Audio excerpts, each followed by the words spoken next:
হয়েছে যে আমরা সত্য বিচার চাই। সত্য বিচার চাই। মানিকগঞ্জ শান্তিপ্রিয় জায়গা, মানিকগঞ্জ অসাম্প্রদায়িক জায়গা। এই কয়েকটা দিন আগে আমাদের দুর্গাপূজা গেল।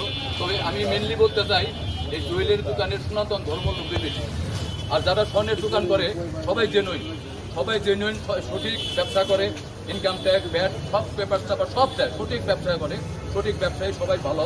কিন্তু বিক্ষিপ্ত যে একটা ঘটনা, আমার নাক জুয়েলার্সের, আমি নাক জুয়েলার্সের সত্য থেকে আমার নাক জুয়েলার্সের টাকা দিয়েছিলাম তো আমাদের এই পিঠে বিক্ষিপ্ত যে একটা ঘটনা, এই দোকানটাতে টাকা যেহেতু দোকানটি একটু ভিতরে, দোকানটি একটু ভিতরে। তবে রীতা আপা আমাদের, রীতা আপার কথাটা বারবার বলি কেন, রীতা আপা যে পরিশ্রমটা করছে, রীতা আপা যে পরিশ্রম করছে, রীতা আপার সাথে যারা আসিল তারা যে এই 5টা দিন, রীতা আপার মনে হয় একদিনও ঘুমায় নাই। আমরা তো শুয়ে পড়ি, তারপরে আমরা তো খাই ঘুমিয়ে পড়ি, আমরা ই করি, আমরা দোকানটা শুয়ে যাই কার কাছে, আমরা দোকানটা শুয়ে যাই, আমাদের গার্ড আছে, পুলিশ আছে, পুলিশের একটা ব্যাপার আছে।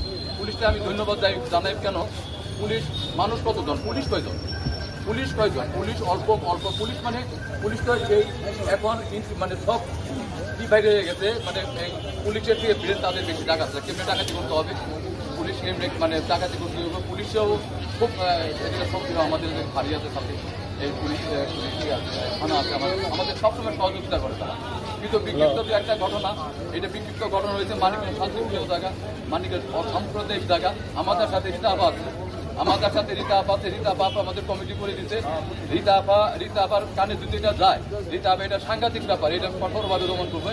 কিন্তু যখন ডাকাতিটা হয়, ডাকাতি একদিনও হয় না, আমি ডাকাতির ব্যাপারটা আমি জানি, ডাকাতি একদিনও হয় না, ডাকাতিটা হয় অনেকদিন আগে ফেরা কি করে, মানে ওয়াচ করে, তারপরে ডাকাতিটা হয়। ডাকাতির সাথে দুজন জড়িত না, অনেকে জড়িত। তারপরে আমাদের ভিডিও ফুটেজ আছে, তার আগের দিন থেকে ভিডিও ফুটেজ আছে, যে জায়গায় কে আসলো, কে গেল, এটা সব কিছু আমাদের ভিডিও ফুটেজ আছে, আমাদের কমিটিতে ভিডিও ফুটেজ আমাদের করা।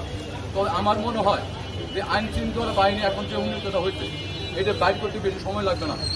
ওই যারা ক্রিমিনাল, যারা ডাকাতি করতে বাইর করতে কোনো সময় লাগবে না, তবে এটা বের হয়ে যাবে, তাড়াতাড়ি বের হবে। আমরা এইটার যদি সুস্থ আশ্বাস না পাই, আমরা সমস্ত দোকান বন্ধ রাখবো, একদিন বন্ধ না, আমরা মানে এইটার সুস্থ বিচার না বন্ধ আমরা এটা আমরা খোলা রাখবো। সবার এটা মত, সবার মত, সবাই একসাথে আছে। আমরা